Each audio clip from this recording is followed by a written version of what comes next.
세상 달력을 보면 이제 오늘이 국군의 날이기도 하지만 또 이제 추석 명절을 앞둔 그런 주일이기도 합니다. 그래서 이제 오늘 복음서 말씀이 시기적으로 적절한 것 같다 그런 생각도 듭니다. 왜냐하면 이제 추석 명절에 부모님 형제들을 만나는데 형제들과 항상 우애만 있는 것이 아니라 또 갈등도 있기 때문입니다. 지난 주일 복음서 말씀인데 그 말씀 읽는 거로 시작하겠습니다. 마태복음 18장 15절입니다. 같이 읽겠습니다. 내 형제가 죄를 범하거든 가서 너와 그 사람과만 상대하여 권고하라. 만일 들으면 내가 내 형제를 얻을 것이뇨. 공동 번역에는 이렇게 되어 있습니다. 어떤 형제가 너에게 잘못한 일이 있거든 단 둘이 만나서 그의 잘못을 타일러 주어라. 그가 말을 들으면 너는 형제 하나를 얻는 셈이다. 그의 잘못을 타일러 주어라. 이런 말씀입니다. 그의 잘못을 눈 감고 모른 척하라. 그런 말씀이 아닙니다. 너는 형제 하나를 얻는 셈이다. 진실로 형제를 사랑하고 형제를 얻고자 한다면 그의 잘못을 타일러 주어야 한다는 말씀입니다. 그래서 이제 이 말씀을 오늘 복음서 말씀과 연결해 보려고 하는데요. 오늘 복음서 말씀은 전체적으로 보면 결국 형제를 용서하라는 말씀입니다. 그러면 형제를 용서한다는 것은 무엇인가? 형제의 잘못을 눈 감아 주는 것이 아니다. 그런 이야기입니다. 형제를 용서한다는 것은 형제를 잘못을 타일러 주는 것에서부터 시작되는 것이다. 그런 이야기입니다. 그래서 형제를 타일러 주는데 그 목적은 무언가 하면 그 형제가 자신의 잘못을 깨닫고 회개하도록 하는 것에 목적이 있다. 그런 뜻입니다. 이제 오늘 말씀 한번 또 개략적으로 보면은요. 베드로가 예수님께 나와서 이제 물었습니다. 21절에는요. 그때 베드로가 나와 이르되 주여 형제가 내게 죄를 범하면 몇 번이나 용서하여 주리까? 7번까지 하오리까? 7번까지 하오리까? 이렇게 했는데 베드로는 이 질문을 하면서 아마도 예수님의 칭찬을 기대했을 것입니다. 왜냐하면 당시 유대인의 선생들은 어떻게 가르쳤는가 하면 형제를 3번까지는 용서하라. 그러나 형제가 4번 죄를 범하면 용서하지 말라. 그렇게 말을 했습니다. 3번까지 용서하라는 것에 비해서 7번을 용서하면 됩니까? 이렇게 물어봤으니까 정말로 칭찬을 기대할 만도 하다. 그런 이야기입니다. 실제 우리의 경험을 보면은요, 형제를 용서한다는 것이 얼마나 어려운 일인가 하는 것을 우리는 잘 알고 있습니다. 솔직히 말한다고 하면 3번은커녕 1번 용서하는 것조차도 힘들다. 그런 이야기입니다. 마땅히 형제를 용서해야 된다는 것은 알고 있지만 그러나 형제를 용서하는 것이 아니라 늘 용서하지 못하고 갈등하고 미워하고 그것이 바로 우리의 현실이다. 그런 뜻입니다. 그러면 이제 예수님은 그 베드로의 질문에 대해서 어떻게 대답했는가 하면 22절 말씀 같이 읽어보겠습니다. 예수께서 이르시되 내게 이르노니 7번뿐 아니라 7번은 70번까지라도 할지니라. 7번이 아니라 7번을 70번이라도 용서하라. 이 말씀은요, 용서할 때마다 한 번씩 그렇게 그 손가락 세가면서 세라는 것이 아니라 언제까지든지 그야말로 끝까지 용서해야 된다. 그런 뜻입니다. 그러면서 이제 이 말씀을 위해서 하나의 비유를 들어서 예수님이 말씀을 하는 것인데요. 그 비유의 내용은 이렇습니다. 한 임금이 자기의 종들하고 이제 결산을 하게 되었습니다. 그 종들 가운데는 1만 달란트를 빚진 종이 있어서 임금 앞에 나왔습니다. 그 종은 그야말로 엎드려서 절하며 사정을 호소했습니다. 그러자 결국 임금은 그 종의 빚을 탕감해 주었습니다.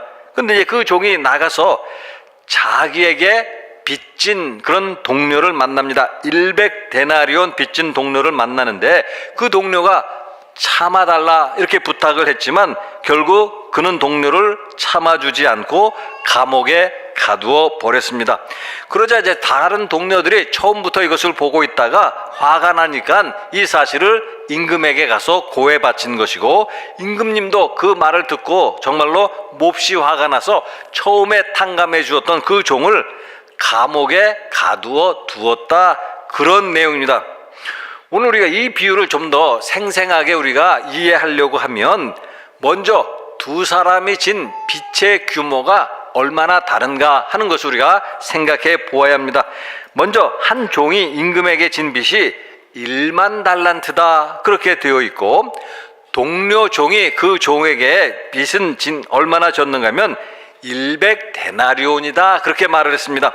한 달란트가 당시 얼마였는가 하면 5,000데나리온입니다. 5,000데나리온. 그래서 1만 달란트 빚진 사람이고 100데나리온인데, 이것이 숫자적으로 계산하면 어떻게 되는가 하면 동료 종이 지은 빚은 임금에게 지은 빚에 비하면 50만 분의 1입니다. 50만 분의 1. 이걸 조금 더 실감나게 하려고 한다면, 액수로 말한다면 동료 종이 그 동료에게 진 빚이 1만 원이라고 한다면 그 종이 임금에게 진 빚은 얼마인가 하면 50억입니다. 50억. 50억을 탕감받은 사람이 1만 원 탕감을 못 해주겠다 이렇게 말했다, 그런 이야기입니다. 그야말로 임금의 정말로 무한한 자비 속에서 그렇게 빚을 탕감해 놓고 자신은 동료에게 무자비하게 빚을 탕감해 주지 않았다, 그런 이야기입니다. 왜 이처럼 우리가 형제를 용서한다는 것이 어려운 일일까라는 것을 한번 생각해 본다면요, 한 가지는 성경이 이렇게 말씀하고 있습니다. 누가복음 17장 3절 같이 읽어보겠습니다. 너희는 스스로 조심하라. 만일 내 형제가 죄를 범하거든 경고하고 회개하거든 용서하라. 거기에 보시면은요, 회개하거든 용서하라. 용서하는데 앞에 조건이 붙어 있죠. 그 조건이 뭔가 하면 회개하거든 잘못한 사람이 자신의 잘못을 인정하고 그래서 회개한다면 용서가 가능하다라는 것입니다. 그런데 사람이 자신의 잘못을 인정하고 깨닫는 것이 쉬운 일인가, 그런 이야기입니다. 어떤 사람이 잘못을 행했는데 누가 보더라도 틀림없이 그것은 그 사람이 잘못한 것이다, 그런 이야기죠. 그럼에도 그 당사자는 자신의 잘못을 인정하지 않으려고 하는 것이 보통 우리들의 모습이다, 그런 이야기입니다. 그러면 자신의 잘못을 인정하지도 않는데 어떻게 그 사람을 용서할 수 있겠는가, 그런 이야기죠. 만약 당사자가 자신의 잘못을 인정하지도 않았는데 우리가 용서한다고 말하면 그것은 공허한 메아리와 다를 것이 무엇이겠는가 하는 것입니다. 예를 들면 이런 겁니다. 일본 수상이 일본이 과거 한국에 지은 것에 대해서 전혀 잘못을 인정하지 않고 있다, 이런 상황입니다. 이런 상황에 우리 대통령이 나서가지고 국민들에게 일본을 우리가 용서해주자라고 말한다면 공허한 메아리일 뿐이고 아무런 의미도 없는 소리에 불과하다, 그런 이야기입니다. 용서가 가능하기 위해서는 잘못을 한 사람이 자신의 잘못을 깨닫고 인정하고 회개하는 것이 있어야 되는데 그것 자체가 그렇게 쉽지 않다, 그런 이야기죠. 그 다음에 또 용서가 어려운 또 다른 중요한 이유가 있는데 그것은 뭔가 하면은 이 비유 속에서 보면은요, 그 악한 종은 자신이 임금에게 얼마나 많은 빚을 탕감받았는가 하는 사실을 늘 기억하고 있어야 되는데 탕감받고 나서는 그것을 잊어버리고 말았다, 그런 이야기죠. 그래서 정말로 비교할 수도 없는 작은 빚을 지은 동료에게 그 빚을 갚으라고 무자비하게 요구하고 있다, 그런 이야기입니다. 이것을 일반적인 말로 바꿔서 말씀드린다고 한다면 먼저 자신의 허물을 늘 깨달아야만 하는데 자신의 잘못을 깨닫지 못하기 때문에 늘 남의 잘못만 크게 보고 남의 잘못만 들추어내려고 하는 것이 우리들의 모습이다. 그런 이야기입니다. 마태복음 7장 3절에는요. 어찌하여 형제의 눈 속에 있는 티는 보고 내 눈 속에 있는 들보는 깨닫지 못하느냐. 공자님도 논에서 가르치기를 어떻게 가르쳤는가 하면 늘 남에게는 관대하고 자신에게는 엄격해야만 한다. 그래야 그 말씀을 했습니다. 그래야만 공동체의 질서가 유지될 수 있는 것이고 또 개인적으로는 자신의 삶이 균형 있는 삶이 될 수도 있다. 그런 이야기입니다. 그런데 오늘 우리의 모습을 보게 되면 어떤가 하면 자신에게는 관대하고 남에게는 엄격한 것이 보통 우리들의 모습이다. 전혀 반대의 모습을 우리가 보이고 있다. 그런 이야기죠.